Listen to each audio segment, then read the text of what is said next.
Have you ever thought about your digital legacy? What will happen to your data when you are no more? Well, if not, then maybe it's time for you to take control of your online afterlife.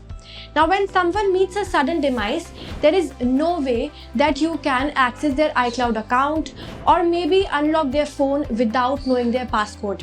And this way, their data, memorable photos and videos, important files goes with them.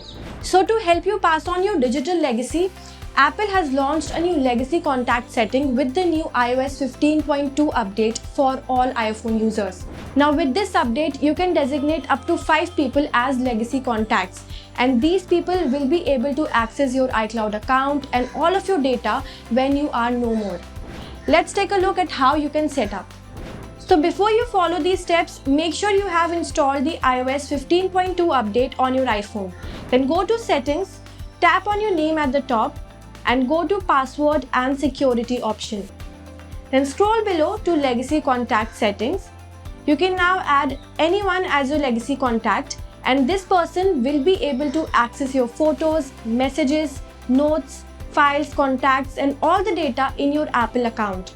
You can then share or print the legacy contact access key with your legacy contacts so that they can use your Apple devices or inherit your data when you are no more. You can add 5 people as legacy contacts, and you can also remove or add someone in future if you wish to.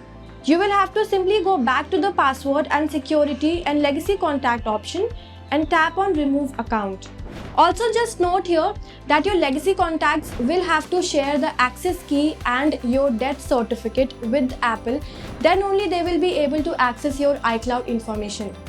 Let me know what you think about this, and will you ever want to add or pass on your digital legacy to your family members?